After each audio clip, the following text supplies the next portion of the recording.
Good morning, everyone. So let's start. Firstly, welcome to today's webinar on good practices in specialized courses communication. I'm Aleta De Cruz. I will be your host and your moderator for today's session.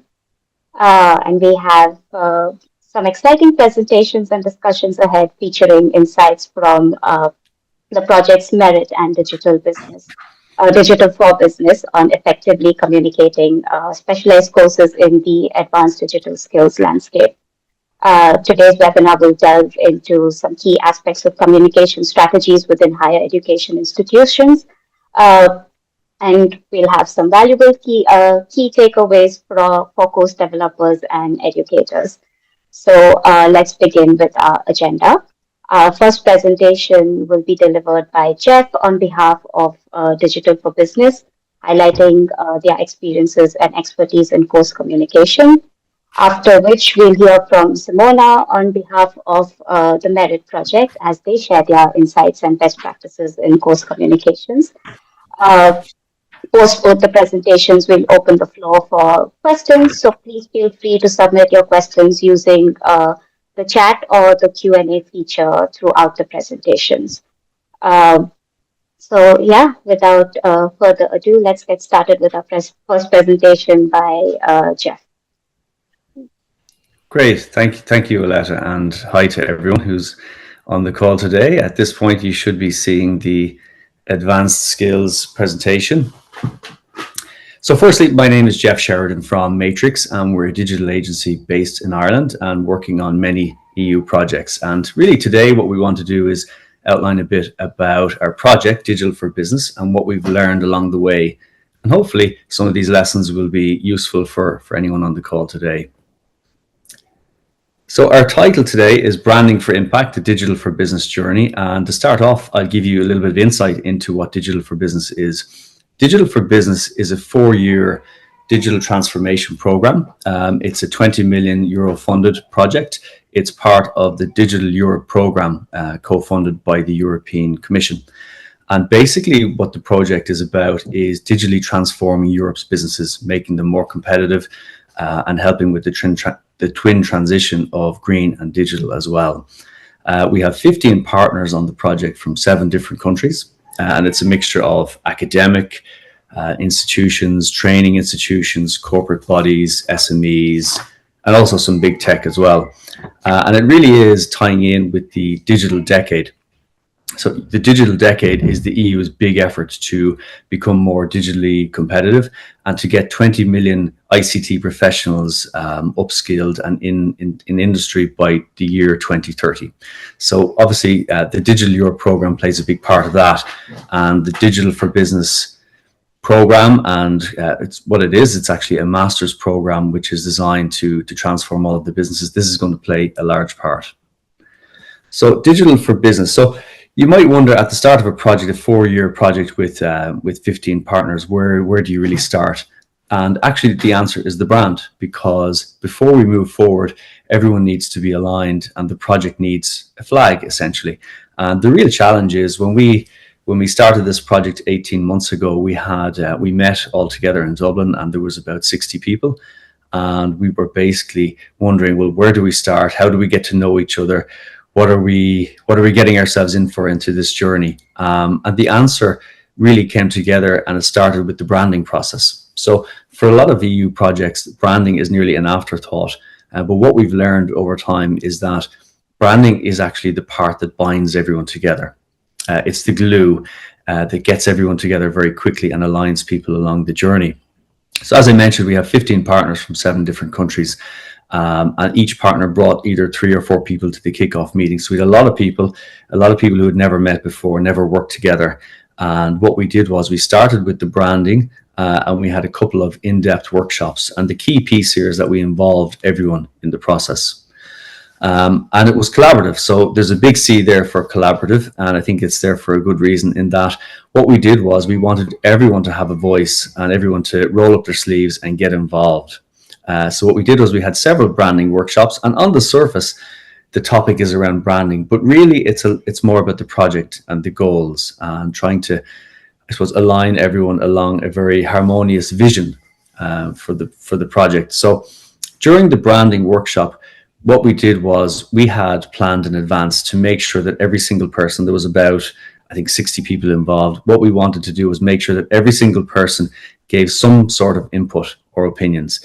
And we divided people into different teams, and we got them to work together with the challenge of trying to define what would the project be, what would it look like, what does it stand for, what are the big values, and what are the personality traits of the project that we would want going forward. Now, some people would make the mistake, and I've done it in the past myself, of assuming that a brand is a logo.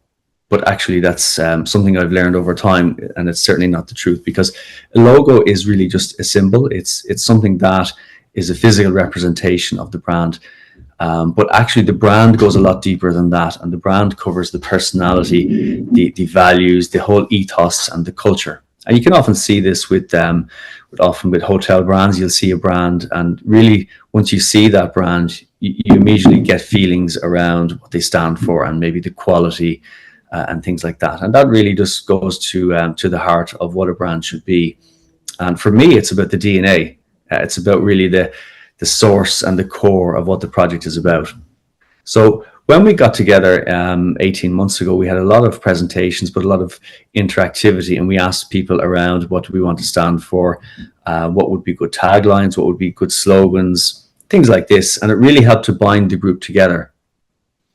And we have a strategy which we call the USE strategy, which understand, strategize, and execute.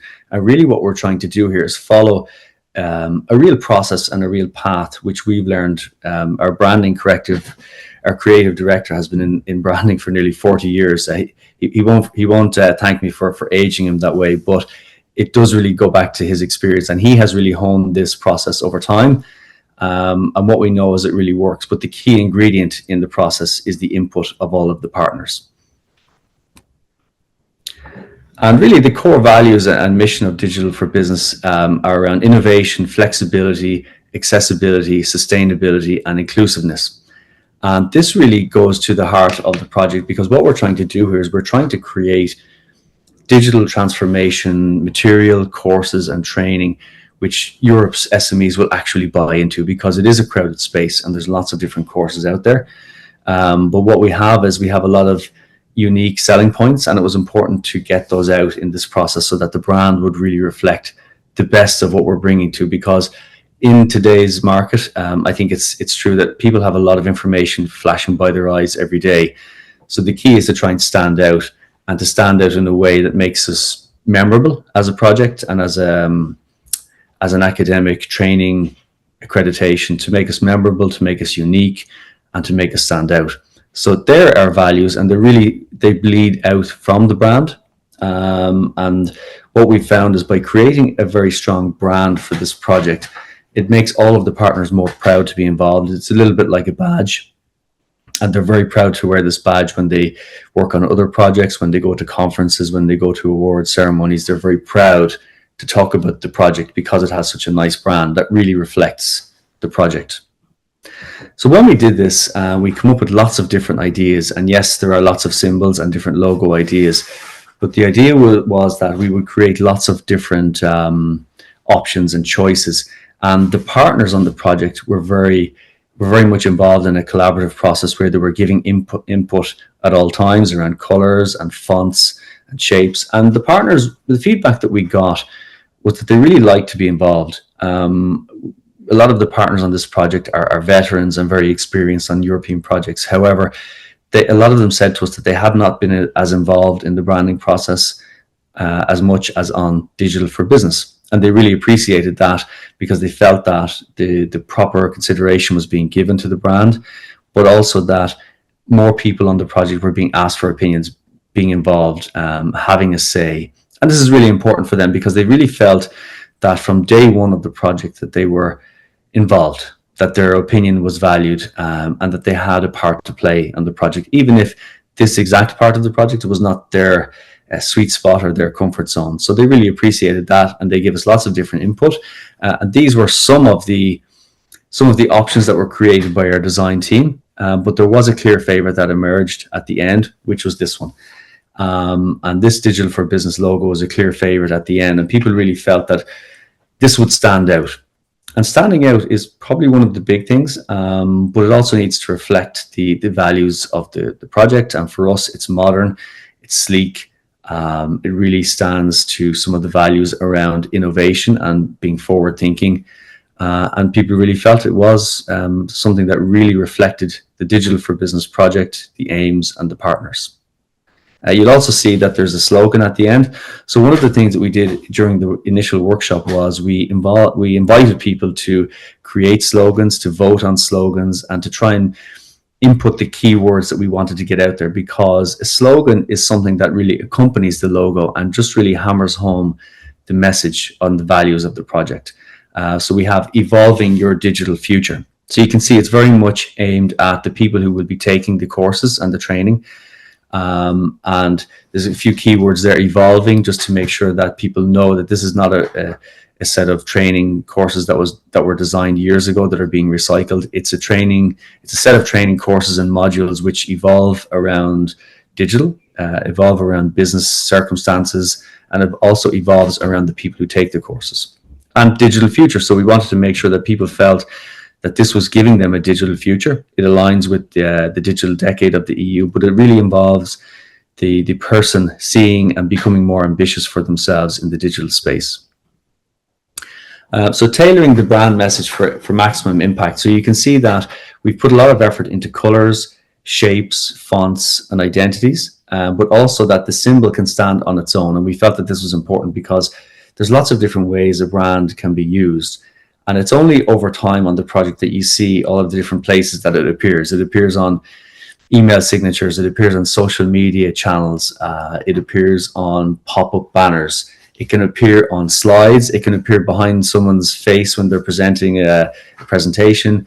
It can appear in lots of different ways. And it's important for the brand to be flexible enough to appear on a letterhead, but also a pop-up and other different places as well. So it was very important for us to have the symbol. And the symbol has traveled very well with the project so far. And you can see here are some different places that it has popped up on some merchandise, some tote bags, all recyclable, I would add, and also the website and the different channels too.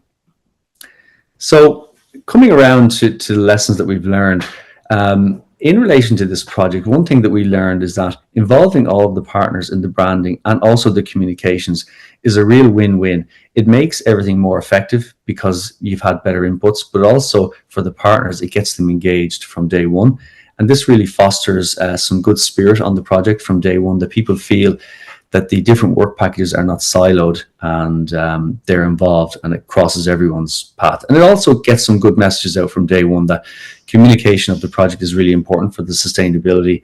And it's not just the job of the work package leader who are in communications, it's also the job of every single person on the project. And in this case, there are nearly 100 people involved in the project across all of the different partners. So people feel that they have a job and a role to play over the 4 years of the project. Additionally, a strong brand really helps a project to network with other projects, and other projects have communicated with Digital for Business to get involved. We've had a lot of people reach out to us who want to get involved in the project in terms of a complementary other projects, synergistic initiatives, conferences, awards, and we think that the brand has really played a strong part in this.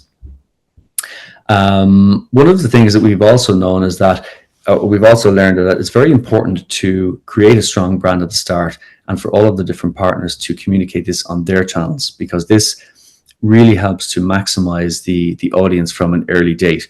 So one of the things we did, our communications team were very good at the start in creating a lot of the channels on LinkedIn and all of different social media formats, and then sharing them amongst the group and encouraging them to share and to be proud of being involved in the project. And this has really helped to widen the base. And in conclusion, I just really wanted to say that for anyone involved in a project, what we have found, we're involved in many different EU funded projects, but in terms of the branding, a strong brand really helps to bind the project together. It's a flag that everyone is very happy to march under. But the key piece is that as many people as possible in the project should be involved in the creation of the brand and in the formulation of the taglines, the slogans and the branding for various different reasons. And what we have found is very early in the project, you have a lot of people who are very animated about the project, very proud, and who feel that they have had their fingerprints on the creation of the brand. So these are the key lessons that we've learned on Digital for Business, and I welcome any questions around what we've done so far. Thank you so much, Jeff. Branding definitely is at the heart of any communication strategy and good practices for communications. So that was really helpful and insightful. If you have questions for Jeff, please leave them either in the chat or in the Q&A section. And for now, I would like to hand it over to Simona to present on behalf of MeRIT.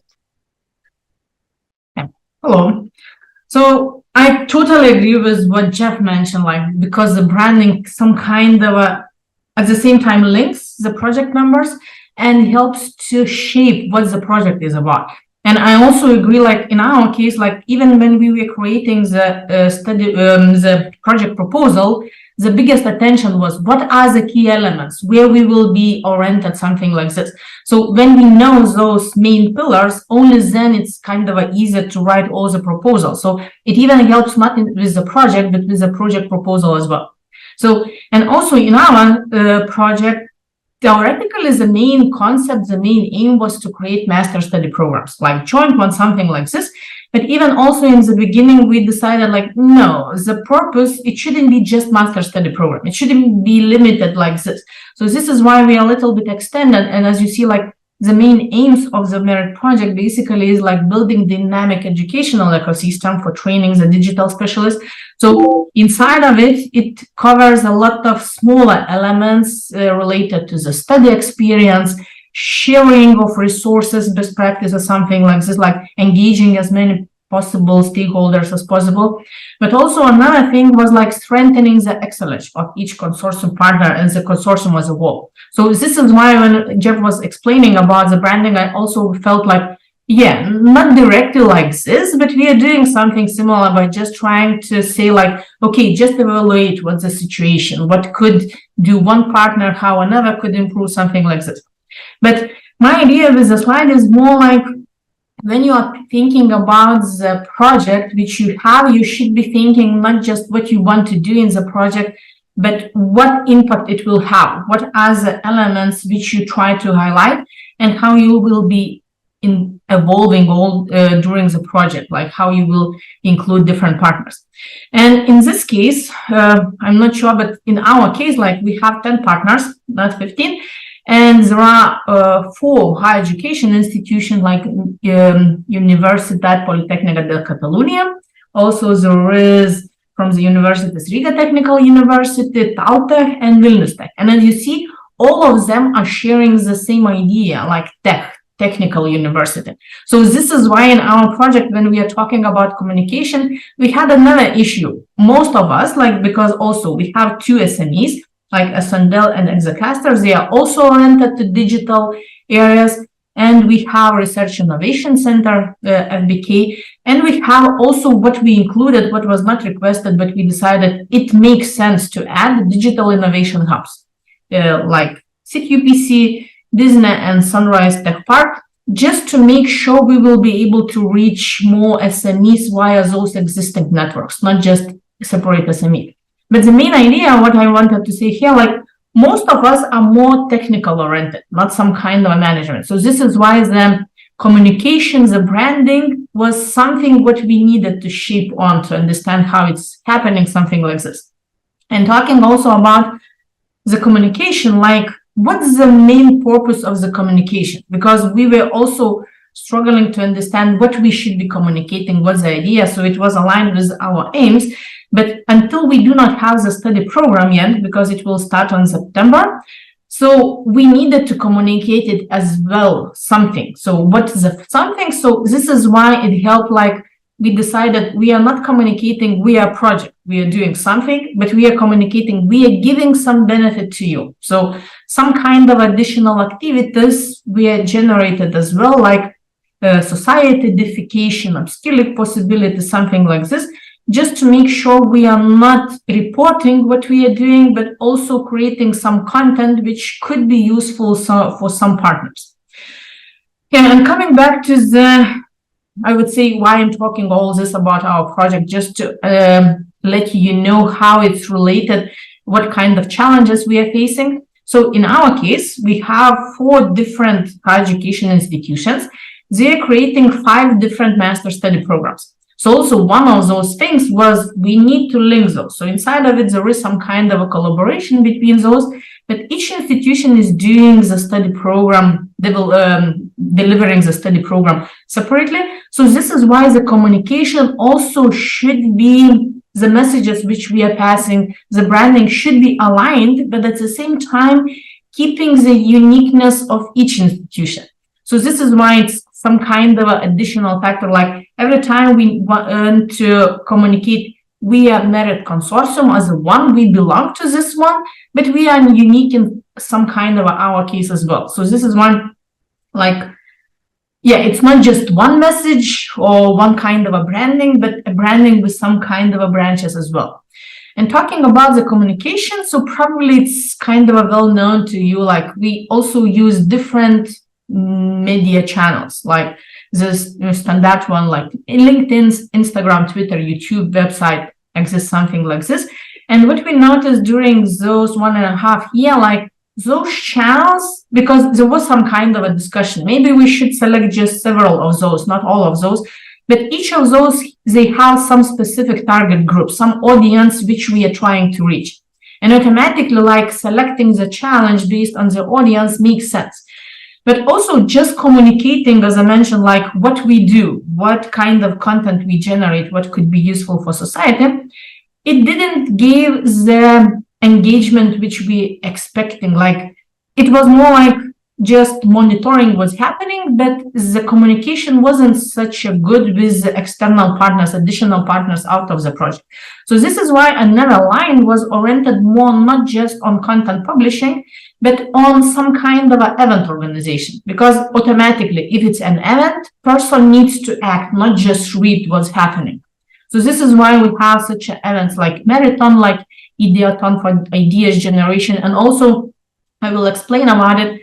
But the main idea was like in most of those activities, we have not just one goal, but multiple of those. So for example, with this event, we try to attract SMEs to contribute by generating some kind of ideas. And those ideas later will transform into master thesis topics, what our students could do, what they could work. But at the same time, we were able to establish some connections and to agree on some additional collaboration activities with SMEs and other partners.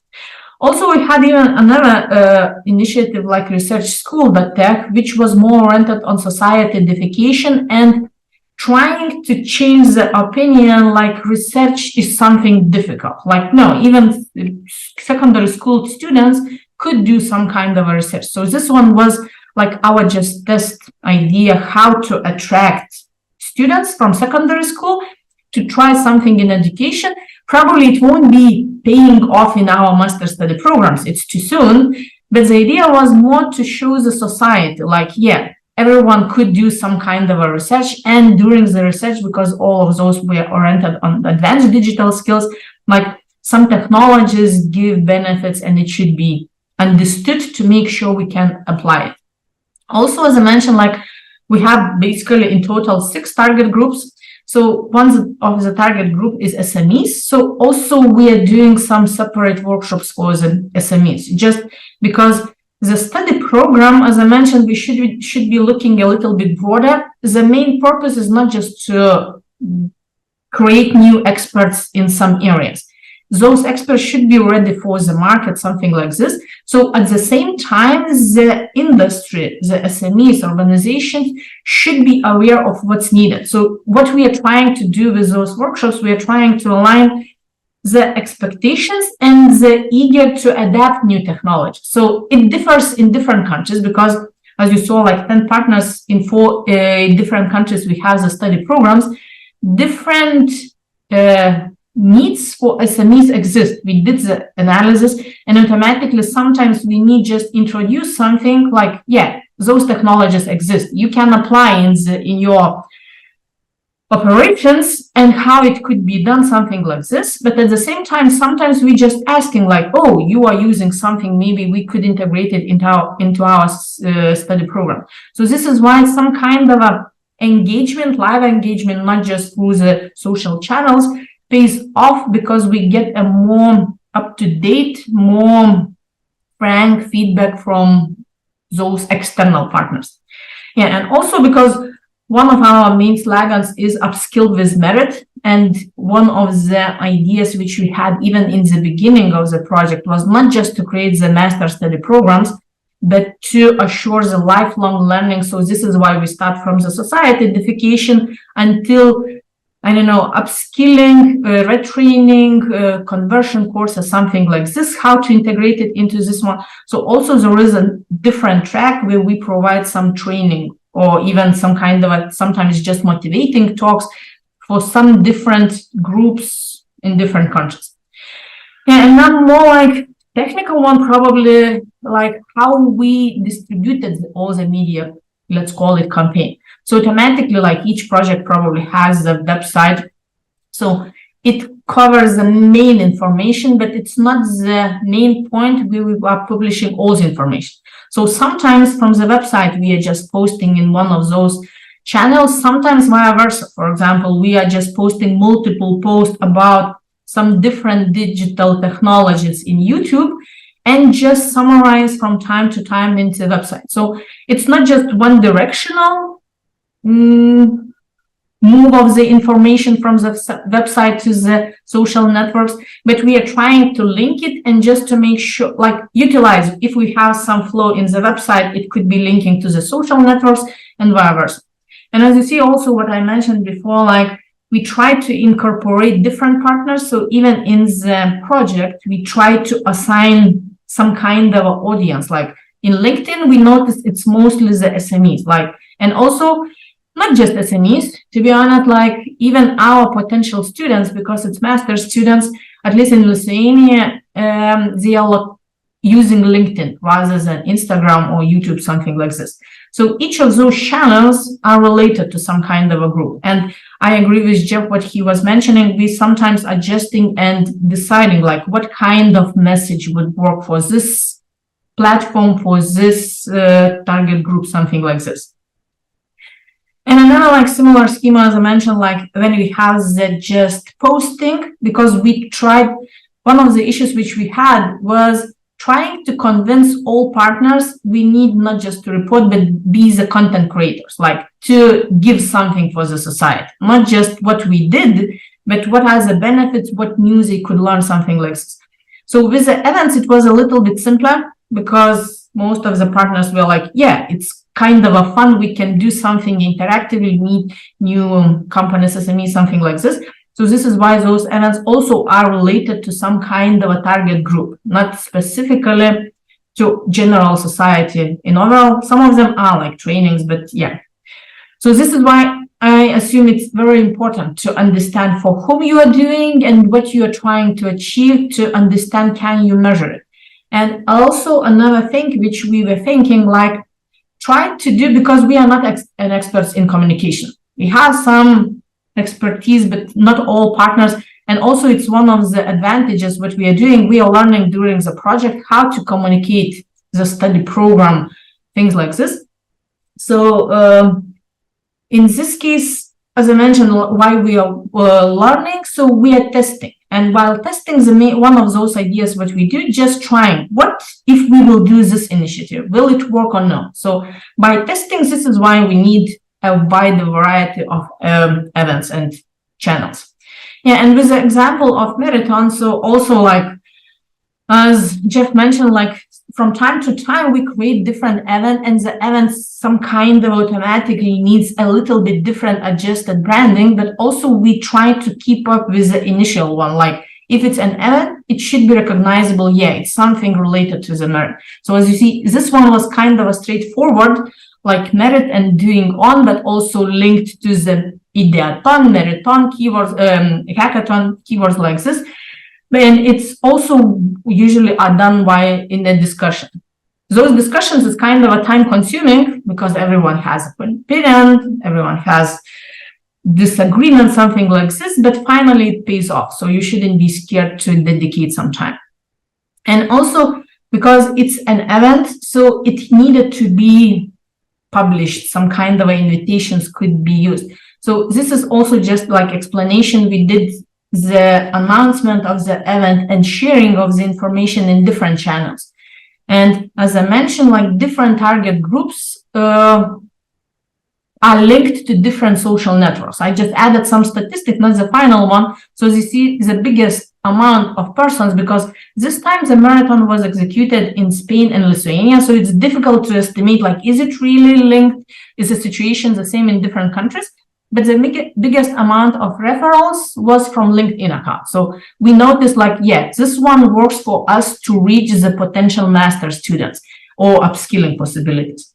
And also, as you see, the source related to, is it direct, is it referral from somewhere, also it varies, and from country it varies, something like this. So it's kind of interesting to trace all the information, but at the same time, why I added the slide, it even increases the number of users in the website. So this is why we can reach the users, our target group, not specifically to the event, but adding something else. So this is one of the benefits which we had, like having some events pays off because it attracts bigger attention to the project as well. Not just communicating what the project did, but trying to involve it directly. What we tried to do so with those events, so in this case, like we had the two biggest target groups, which were divided as well. So one was participants, another was the partners. So at least we feel like, yeah, we didn't do everything correctly with the attraction of participants, but with the partners, it worked kind of well. So the idea was what we had, instead of just having participant, we had silent member. The idea was some students sometimes are afraid for hackathons, ideathons, they are not sure what should be, are they ready for it? So the idea of silent member was you are just coming and viewing. You are not proposing the idea. But to be honest, all silent members which arrived to the event, all of them converted into participants. But the idea was like this, they will see during the first hour and will convert. So it's some kind of help us to increase the number of participants. Another was like content-oriented post, like to engage. So there was some kind of messages in the network, in the social networks to engage and try to invite those. And the third one was inviting from the study program students, bachelor study program. And to be honest, like, yeah, as we were talking before the webinar, like there is the amount of persons who are registering. So in our case, it was lower than we were expecting. And we noticed some of the students later gave some kind of feedback. They were afraid it will be too difficult. So we eliminated it a little bit, but not fully. So this is why we understood the message wasn't probably very correct. We didn't tested it probably properly, not with the wrong target group. So this is why I agree with the schema which Jeff showed, like it takes time. But you should be generating and testing with the target group to understand what to expect. Is it really suitable? How they will react to the situation? Because in our case, as I mentioned, they were thinking it's too difficult. But another factor which decreased the number of attendees, even such a factors like good weather, because in Lithuania word in Lithuanian means rain. So this was the first weekend when we had no rain. And automatically everyone was thinking like, oh, it's a chance to get a good weather. So factors like this, we also should be taking into account when we are doing events. So it's difficult to guess what will be the final result. Meanwhile, talking with SMEs, with partners organizations, we feel like it was a good connection because first of all, what we did, we provided some examples, what we are expecting from SMEs, how it could look something like this. And also we were aiming on establishing the further connections, like agreement on what could be done. So one of the motivators with the marathon, as I mentioned, was we are getting from SMEs some real world cases, what could be used as a topic for master tests. finally, the SME or the organization gets some kind of a not very strict, but promise someone will be developing the idea. So they potentially will get some kind of a benefit. So we all the time trying to do the two-directional line, like if we are requesting something, what we will be giving to them. So this is why even now there is some kind of agreement, like with the SMEs, with the organizations, we will be continuing the ideas which were generated in the marathon, in the master thesis, as well as a research paper, something like this.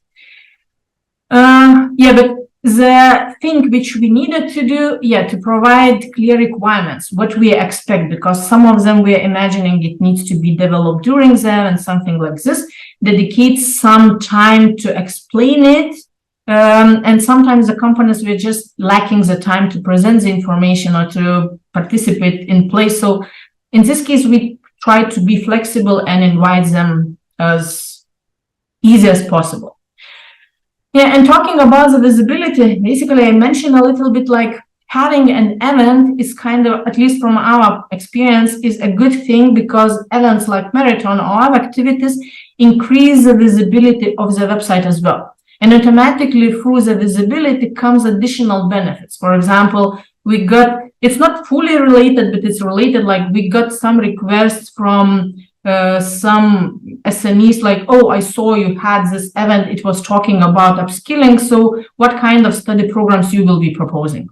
Or some kind of like, oh, I graduated the master studies several years ago, I would like to get PhD studies. So it brought some attention not just to the project because of the visibility, but to the university, higher education institution as well. So this is why we think like we achieved one of the goals which we were thinking, like building the name of the project as well as unique university name, like, yeah, we are part of the project, of the community, we are experts in this area as a whole and separately as well, not just thinking about sustainability, like what will be if when the project will end.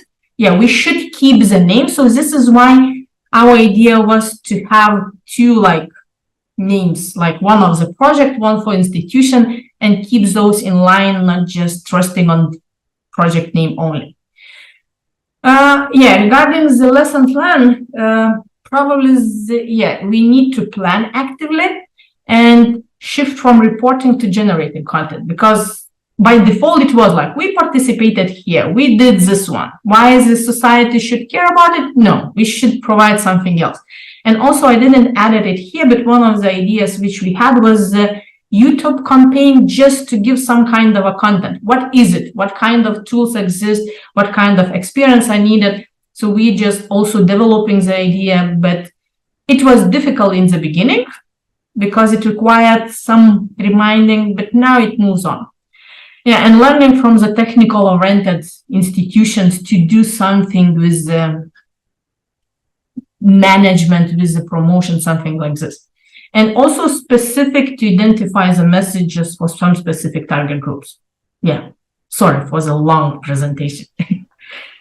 Thank you, Simona. That was long, but it was filled with a lot of insights, especially about targeting your messages and your audiences to the different channels that you use. So that was a lot to pack in there. I see we have a couple questions on the Q&A section.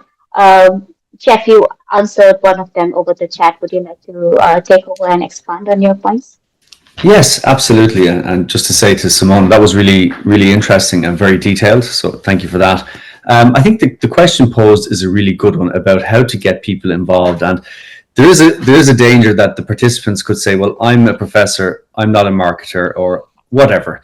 And the thing is to try and get people involved, because the reality is that most of the people on the project are not marketers. They're not branding specialists. They're not communication specialists. They're people who know their own space. I think that's really important. So it's important for the people who are running the branding. So in our case, we prepared really well so that it was never going to be a case that the people involved in the workshop would say, this is a waste of our time, or this is badly prepared, or this is hard work. Everything has to be prepared very well in advance so that it runs like clockwork. And when you have a workshop, You may have people for 60 minutes as part of a big 3-day kickoff. You don't want to waste a minute of their time. So everything has to be very well prepared for. But there are ways to do that. So one of the things that we do is that we make all of our workshops quite fun, but it's serious fun. So we have games and we have interactivity, and we keep changing up the energy in the room every few minutes so that people feel, yeah, this is fun. Because when people have fun, they become a bit more creative and a bit more childlike, and they go back to their childhood of having fun, creating things, drawing, and whatever it may be. But we like people to be in that mental space because that's when they're at their most imaginative. And the branding workshop on the surface is about branding, but actually it's about strategy. And you're really getting some very good insights. One of the things that I would definitely recommend is that when you have people all together in a room, this is golden time, because everyone then goes back to their own countries and it's hard to get people and they're on calls. But when you have people in a room, this is a golden space of time. Use it and try. I think the question that was posed in the chat was really about how to try and get people involved when it's not really their space. And I think the kickoff meeting on any project gives you a really good opportunity to get into that very early, to get people involved. But it needs to be fun. It needs to have a reason. They need to feel that, yes, okay, this is where it fits in. I understand why I'm being asked to be part of this. And just to wrap up on that question, what usually emerges in these workshops is that certain people, we always ask people, would you like to be involved in developing the brand after this workshop? And if some people say no, that's fine. Other people are really passionate and would like to be involved, and then we bring them into the second and third parts of the branding space and the process, because they have indicated that they're really passionate and want to be involved.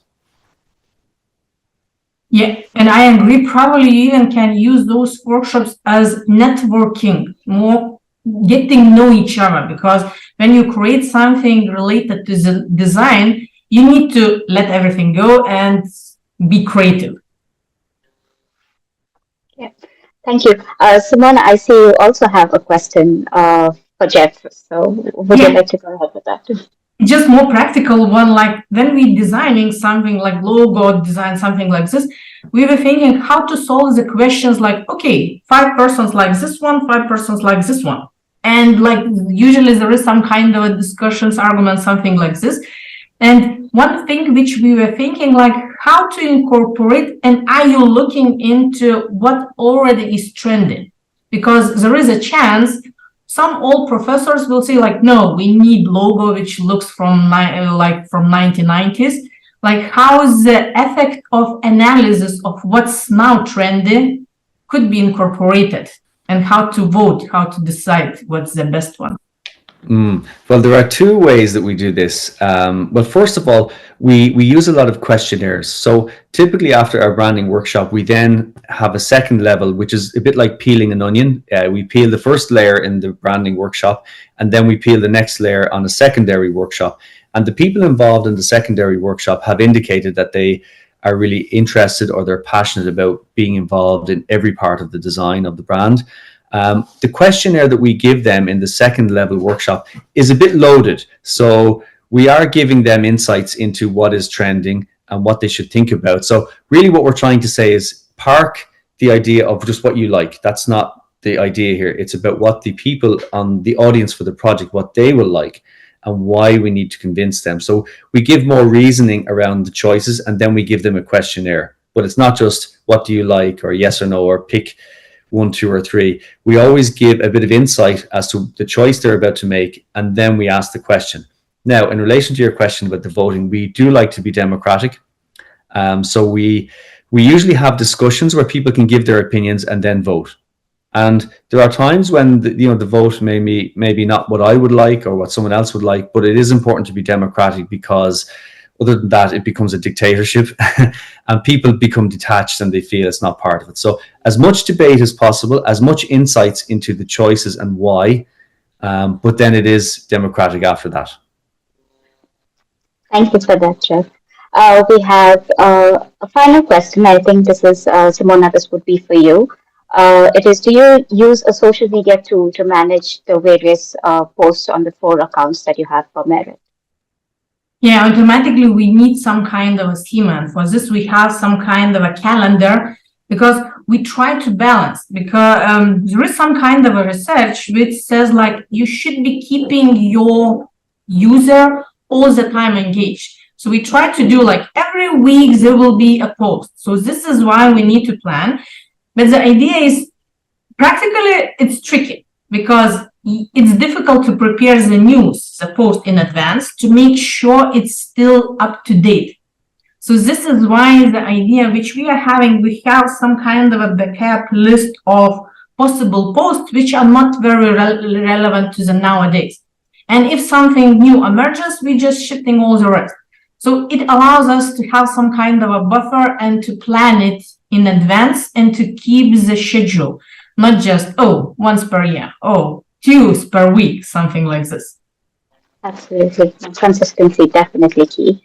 Well, with that, I think we can conclude today's session. Thank you, everyone, for joining us today. And I want to extend a heartfelt thank you to both you, Jeff and Simona, for sharing your expertise and your experiences with us.